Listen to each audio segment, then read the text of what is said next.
a lot of times I'm putting my neck on the line and my reputation on the line by bringing this person in, because if they come in and mess everything up, they move on along their day, move on to the next client, then I'm stuck with cleaning up the aftermath. So if I'm learning that, from your perspective, I want to make sure that you're going to be here 6 months from now.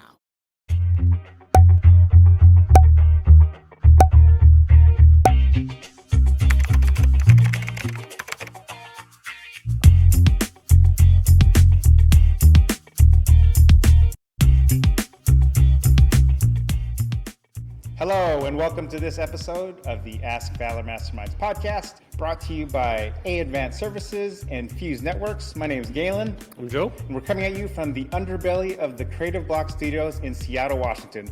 So before I turn over to Joe, I just want to thank all our subscribers for pushing us over the 500 subscriber limit, or that number, and trying to get to 1,000. But to subscribe, you probably want to know a little bit about us. Joe, tell everyone how our podcast journey came to be. Sure. So it first started out as a private Facebook group page where the purpose was to bring business owners together to just really talk and communicate with one another and help each other out in business. Because we are a marketing company through Valor Marketing, we do get a lot of questions from business owners outside of marketing.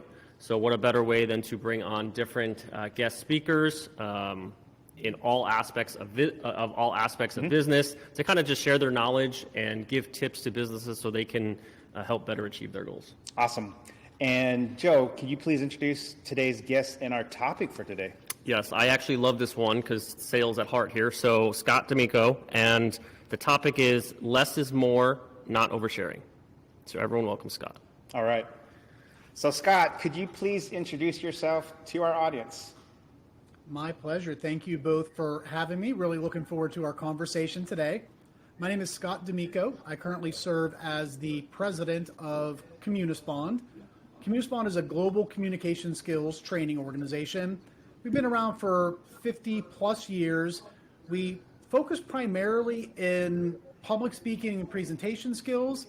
We also work a lot with our clients on sales dialogue and conversations, effective business writing, and really anything that kind of falls into that wheelhouse of true, effective, engaging business communications.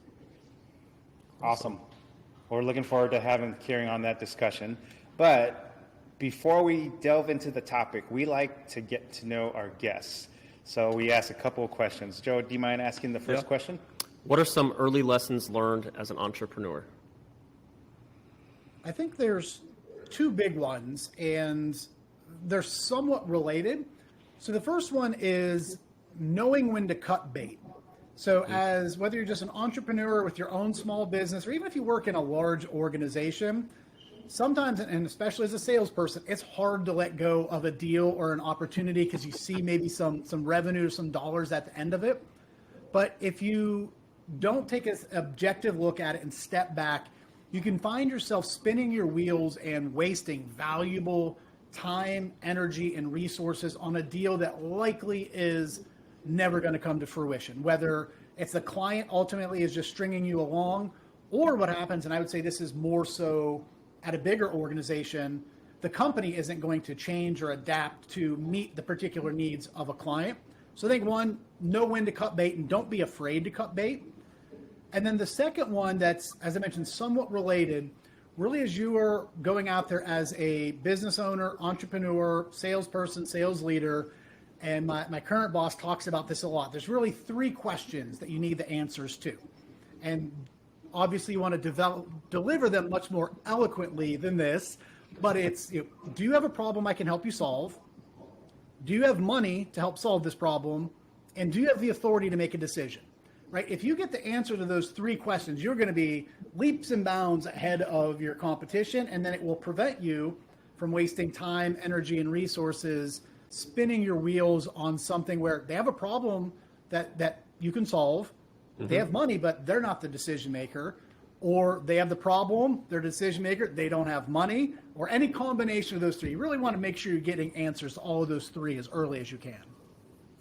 I guess I just have a comment. Just going back, we came from a sales background in the yellow pages.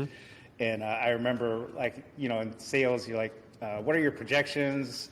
And there's always, as a salesperson, you're seduced into projecting that big sale, like, oh, I got this deal coming, this 50,000 deal coming. We're real close. I got past the gatekeeper, but you hold on to that too much, and like you don't, like you put it because it looks good on your dream numbers, but your rolled numbers don't actually come to fruition. And I remember getting stuck in that trap, at the very beginning. But that for sales, two nerdy sales guys, I mean, this topic relates to us. Second question is, what is the best piece of advice that you've been given? The best piece of advice that I've been given, and this really applies to all aspects of life, is to listen more and be patient. And I think it'll tie into the conversation that we're going to have today. It's great if you're a salesperson. It's great if you're a leader. It's also great if at home, right, with your spouse, significant other, friends, kids, whatever it may be. If you listen more and you can be patient, those two kind of go hand in hand, because a lot of people are natural problem solvers. So they hear something, they immediately want to jump in and start solving.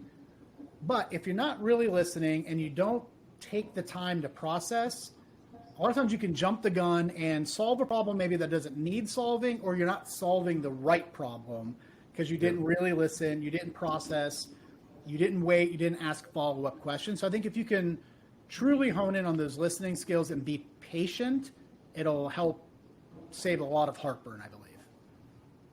Gotcha. And the last question, Joe, our favorite. Favorite question for me. Why is marketing important? I think marketing is important because it ultimately helps to tell your story, right? If you think about why people are going to engage with you or make a purchasing decision, and if I think about the way businesses make purchasing decisions, the way people make purchasing decisions, they're a little different. But if you're trying to connect with a consumer, oftentimes people are making decisions with their hearts, right? They're not necessarily doing it with their minds. They're making decisions with their hearts. So as you're able to use marketing effectively to not only tell your story, but to get your story in front of the right people, that's where it can have an impact on your business. Awesome. So now we come to the part of our podcast, our Advanced Services Pump You Up Quote of the Day. This one we will read, and it's right behind Scott's head too, but tell us why this is important. Work hard and be nice to people. So why does that resonate with you so much? It's funny. I think I was in Home Goods one day with my wife on a Saturday, big exciting Saturday for middle-aged married couple with kids, but at Home Goods walking, and I saw that, and I was just like, all right, I need to have this for my office, because I think it just summed up ultimately who I am and how I like to operate. One, if you want to be successful, you are going to have to work hard, and the component of being nice to people. I have worked with a lot of folks who were in the short term successful, especially in the sales side, right? They got deals, they got things done, but the collateral damage that they cause to relationships, both internally and externally, the mess that they create more than would offset the gains that they brought in, because so much time, energy, relationships were just damaged, like a bull in a china shop. So when you combine this aspect of, yes, I'm working hard, and also I am being nice to people, I'm a firm believer, if you're just genuinely nice to people, in the end, you're going to come out ahead, right? There's that old adage of nice guys finish last. I definitely don't believe in that. I've seen it time and time again throughout my career that if you are nice and you actually care about helping people, it leads to that success. Awesome. Yeah, we definitely like our guests who have that pay it forward mentality and everything. So karma, right? Yeah. Now's our Fuse Networks Did You Know segment. Millions of cyber criminals are out there on a daily basis trying to steal your information. It's not a matter of if, it's when. Small businesses account for 58% of cyber attacks annually. So help your company fight cybercrime and mitigate risk by being proactive. Call Fuse Networks, your local Seattle IT experts at 206-701-6040 for a complimentary IT network and security assessment. So I asked Scott a couple things that we could share in our Did You Know segment, and he shared something from a Gong study that listened to over 25,000 phone calls. So, Joe, do you mind reading that first part of it, please? Salespeople who dominate conversations can significantly harm their chances of closing deals. Research shows that the optimal talk-to-listen ratio for sales success is around 43 and 57, meaning the salesperson should be listening more than they are speaking. The analysis revealed that the average B2B sales rep consumes 65 to 75% of calls talk time speaking rather than listening. So kind of talk to us through that. I know as salespeople in the field, we understand that. But to our audience who may not have like a sales background, but we know when we're in business, everyone's a salesperson. Talk to us about that. You mentioned it with like listening and be patient, but kind of the science behind it or the methodology of the listening part of sales, please. I love how you mentioned that, right? When you're in business, everyone's a salesperson. One of my favorite books is by Daniel Pink, is To Sell is Human. And oftentimes sales as a profession has a negative connotation to it. Sometimes you think of like the tricky salesperson that's ultimately trying to, quote, sell you. So I think there are a lot of negative stereotypes out there around salespeople, but for folks who do it right, it really is a great profession. And beyond that, whether you are a solopreneur, small business leader, working sales at a large organization, or really at any role within an organization, in essence, you're selling all day long, every day. If you're a people leader, you're selling to try and get the people on your team to perform, to do what they need to do. If you're trying to get a project greenlit, you're ultimately influencing and selling. So really, everyone every day is selling. And from a sales background, I will say sales is hard. It is a challenging, frustrating profession, very rewarding, but it's that ebb and flow of it where you're going to have the feast and famine. So I think what happens a lot of times, whether it is you're a large enterprise sales rep or maybe you're a small business owner and you get that opportunity to be in front of a client, you're so excited to just tell them all about what you do, what you offer, why your product's so great, how you're different. And it's just this explosion of information that can, I think, one, overwhelm the person on the other side of it. The second part of it is it could potentially tune them out because it's not relevant to what they need. So that the key part is ultimately, going back to what I talked about earlier, listening and processing and being patient in that conversation. So there's a number of things to think about, but the biggest thing that you want to avoid is wasting somebody's time, right? You have that opportunity to get in front of them. People are busy, whether once again, you're an HVAC person, you're trying to sell a new unit to a homeowner, they're very busy, or you're meeting with a vice president of learning and development for a Fortune 100 organization. They're very busy. You need to maximize that time together and get them what's most important to them. And every meeting you have, it's going to be a little bit different. So that's where asking effective questions comes into play. So I'm curious then, when I was done sales training, probably 10 years ago, that time it was the 80. More than 10 years ago, by the way. Thanks for dating me. That time it was the 80-20 rule. When did those numbers change?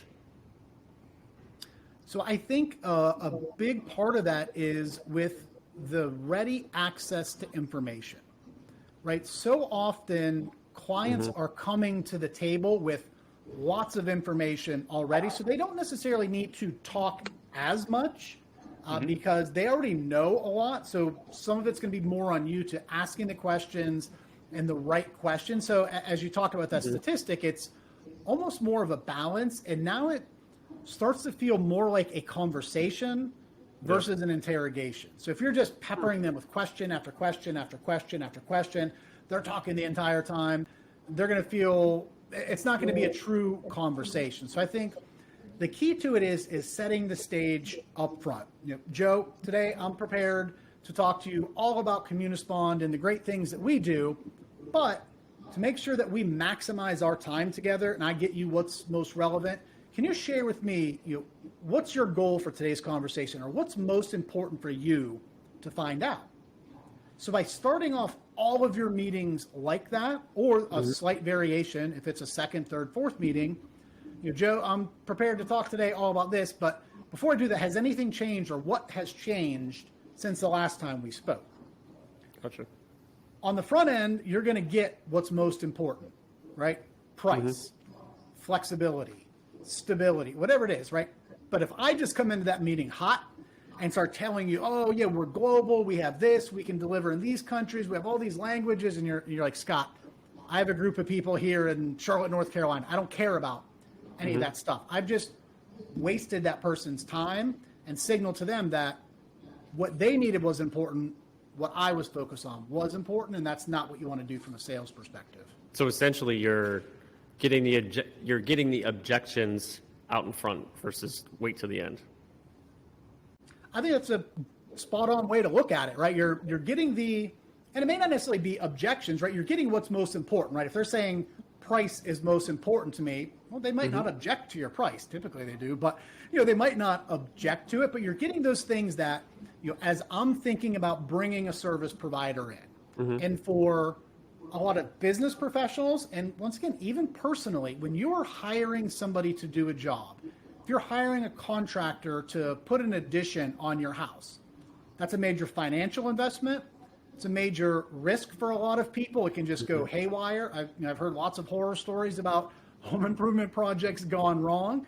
So there are going to be certain things that I look for maybe when I'm bringing a contractor in that are going to be important to me. If, as a business leader, I'm bringing in a vendor to my organization, a lot of times I'm putting my neck on the line and my reputation on the line by bringing this person in, because if they come in and mess everything up, they move on along their day, move on to the next client, then I'm stuck with cleaning up the aftermath. So if I'm learning that, from your perspective, I want to make sure that you're going to be here 6 months from now, right? We've been burnt before by fly-by-night shops. That's what's important to me. And also this is important.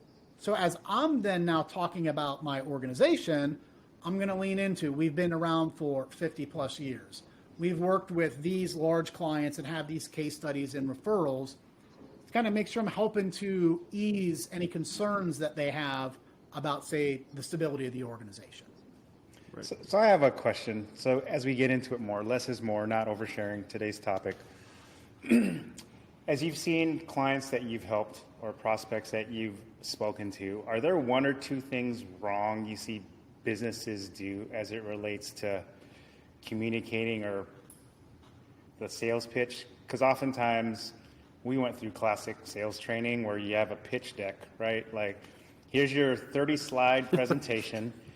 Get through 10, talk pricing, top-down selling, good, better, best, that kind of thing. But oftentimes, we're in football season now, but you have your scripted 25 plays. You may lose your starting quarterback or something goes awry in the sales call. Now you have to pivot and adjust. What are common things you see businesses do that they do wrong when they follow their pitch too hard or lack thereof?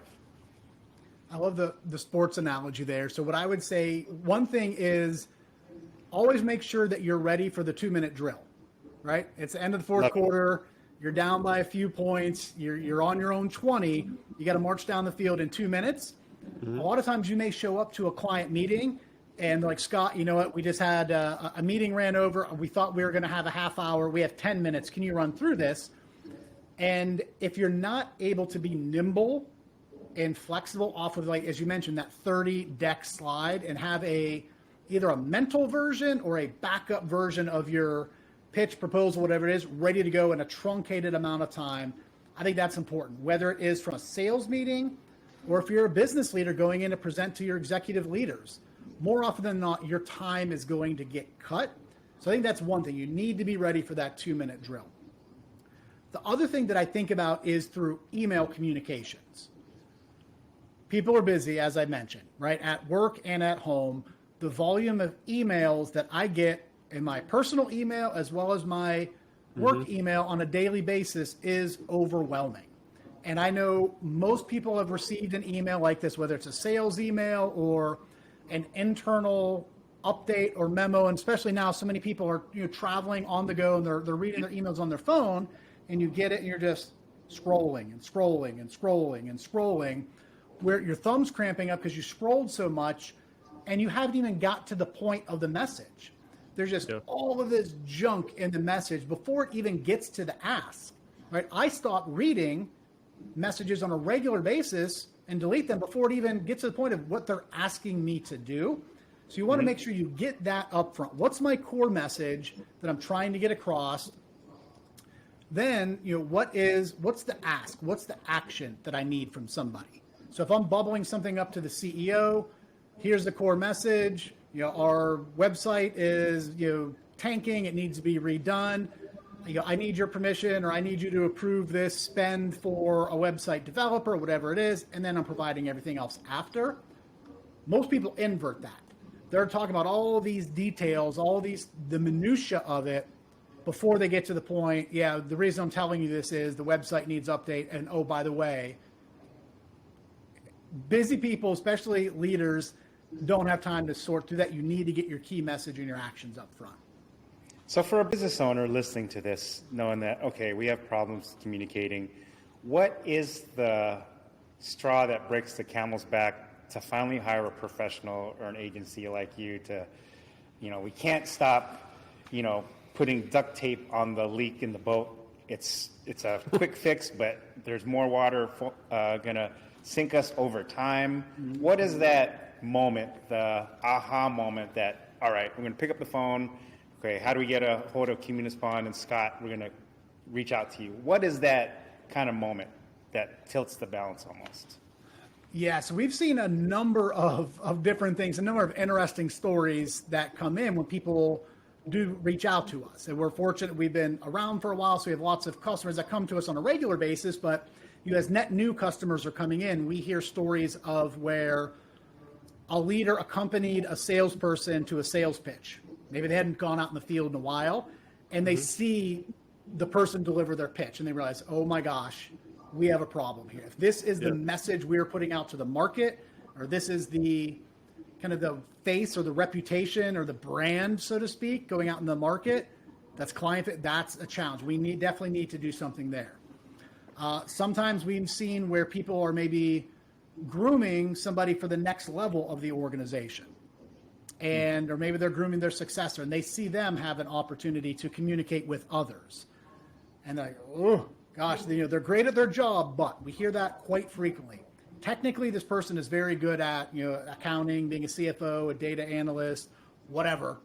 But when we put them in front of people, the wheels just fall off. So it kind of runs the gamut, and it's usually, if you think about business, so much can be impacted in a business due to poor communication. You're losing productivity because people are having to send multiple emails back and forth. People are just ping-ponging emails all day rather than actually being productive. They are losing clients because their proposals aren't clear, or they can't clearly articulate their value prop and align it back to what that particular client's needs are. Or they're opening themselves up to some sort of risk because of how they're communicating. So a lot of times organizations are realizing our revenue is being impacted, our productivity is being impacted, our reputation is being impacted because of these poor communication skills. So when businesses take this seriously and hire someone like you, or what's the metric with your customers, like after they've hired you or taken this communication kind of approach or resetting it done? Is there a metric of we've gained profitability by this much, or our sales efficiency has increased? What is the number to measure success of an investment like this? We see it both from a qualitative and quantitative standpoint. So on the qualitative, we typically do just hear feedback from our contacts that when we're putting these people in front of clients or in front of senior leaders, the feedback that we're getting is very positive. People can tell that something has changed about this. So the people enjoy interacting with them a little bit better. On the quantitative side, we are seeing that from the easiest area to demonstrate that is when we work with the sales team, whether it is putting them through a presentation skills training program or putting them through a sales dialogue type of training where they can have those effective conversations they're starting to look at their win rates, stage duration, amount of revenue that each rep is generating, things like that, where it's a lot more easy to track when you have something like a sales group go through. So one of the things that I hated in sales is doing the skits? Oh, the role plays. The role plays. Is that something that you still recommend that people do, especially if the sales, like, hey, they've learned their product, they learn whatever it is, whatever widget they're trying to sell. Do you still recommend companies do role playing with their salespeople? I think to do the role plays when they are specific to what the sales reps experience. And I've been through a lot of scenarios, simulations, role plays where I'm like, these conversations don't come up in the field.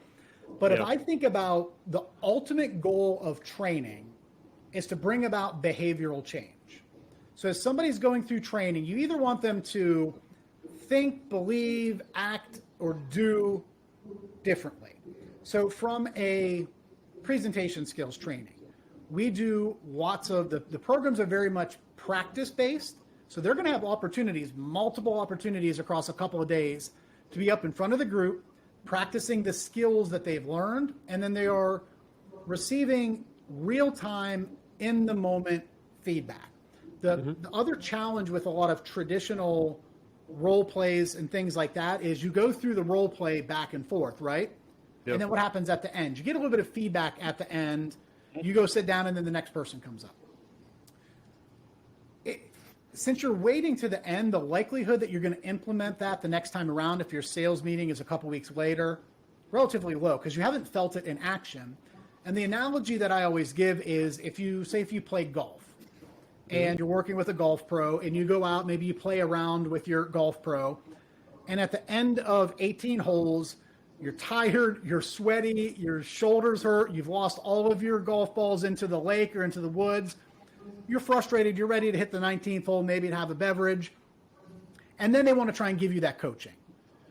The likelihood that your behavior is going to change is almost zero. Versus if on the first backswing, on the first hole, they say, Scott, stop.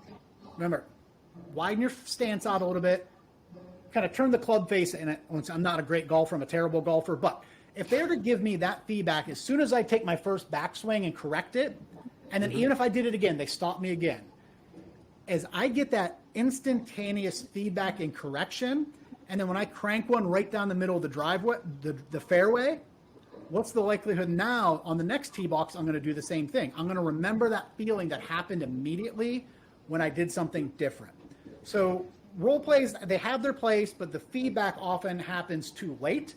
So for us, it's very much practicing and providing that in-the-moment coaching to correct the behaviors as soon as we see them.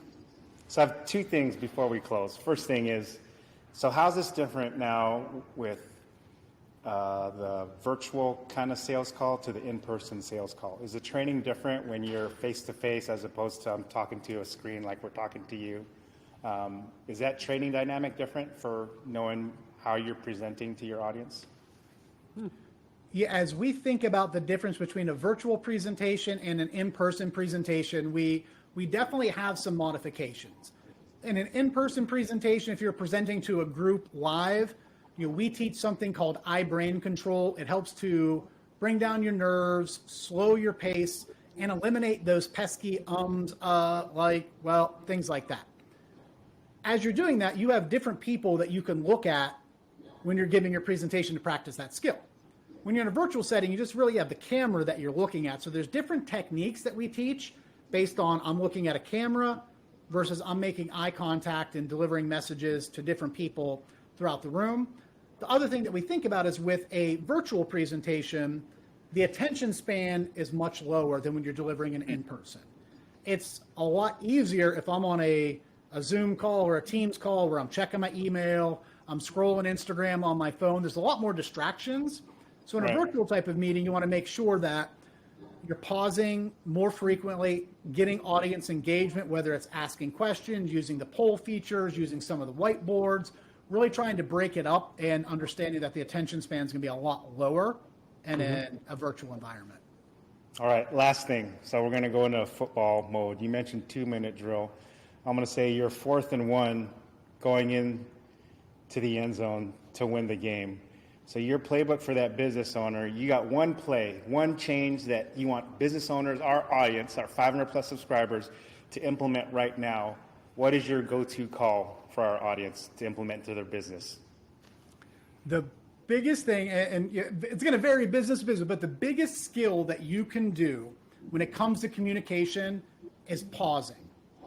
If you can harness the power of the pause, your communication skills will increase dramatically. And that comes in a number of factors. Pausing so that you don't fill the space with the ums and the ahs. That's why it happens. People are talking so fast, their brain can't keep up with their mouth. Their next thought's not ready yet, so your brain is feeding you the ums. If you pause, it gives your brain to process. You're not going to say or ah, or you're going to say it dramatically less. And that increases your credibility as a communicator. If you're in front of somebody and every other word out of your mouth is or ah, or like, or so, or whatever, everyone has their own filler words, Yeah. decreases credibility. The other thing that the pause can do, it allows you to listen and process. So when somebody says something, most people are, boom, right back with a response. If you get comfortable with a 2 to 3 second pause when somebody's done speaking, it does two big things. One, it allows your brain to actually process what it's heard and come up with a thoughtful response. It also signals to the person that you're talking with that you are actually listening and not just waiting for them to shut their mouths. So it tells them, okay, Scott was actually listening to me. He wasn't just waiting for me to stop talking. So the power of pause, 4th and 1, goal line, no time left or a second left on the clock, that's what you work on. So as traumatized Seahawk fans, would that count as a run or a pass from the 1 yard line? I was going to bring it up, but I wanted to be sensitive. That's cool. I'm wearing Seahawk colors right now. We got Seahawk colors all over the place. Is it a Marshawn Lynch run or the Russell Wilson pass that got intercepted? But we will talk about that another day. But Scott, for people that want to get a hold of you, what is the best way to reach you guys or reach you? LinkedIn is probably the best way. Scott D'Amico, D''Amico.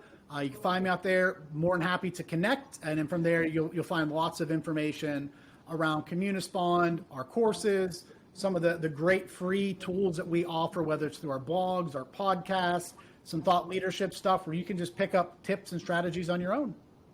Awesome. Nice. So on behalf of our sponsors, Advanced Services and Fuse Networks, my name's Galen. I'm Joe. Coming at you from the underbelly of the Creative Block Studios in Seattle, Washington. Joe, a quick thank you again to our subscribers. Thank you to those. Thank you for those who have subscribed to the YouTube channel. If you're watching this right now on YouTube, below hit the subscribe button. And if you're on your favorite podcast player like an Apple or a Spotify, make sure you hit the plus button to follow us. All right. So thank you, everyone. Thank you, Scott, for joining us today. And thanks, everyone, for tuning in to this episode of the Ask Valor Masterminds podcast. Thanks, everyone. Want a slam dunk space for your next event? We're here at the Creative Block Studios in Seattle, Washington, which is also the Ask Valor Masterminds studio. Great place for product demonstrations, sales trainings. We've had our 100th episode here. Photo shoots, great for photographers, videographers. I love the idea of having a party. Let's say you have kids and they want to play video games. Come down and rent the studio, $250. You can have a bunch of multiple screens put up in different gaming systems. And $250 is for the whole day. You have it for a full 9-hour slot. So if you want to, for 2 hours, 4 hours, the full time, $250 flat rate with all the resources available, Wi-Fi, private space, right outside the heart of Seattle. So easy to get to from multiple people coming from all over the place. But what a great promotion. Just to the end of 2024. Check out Creative Block Seattle.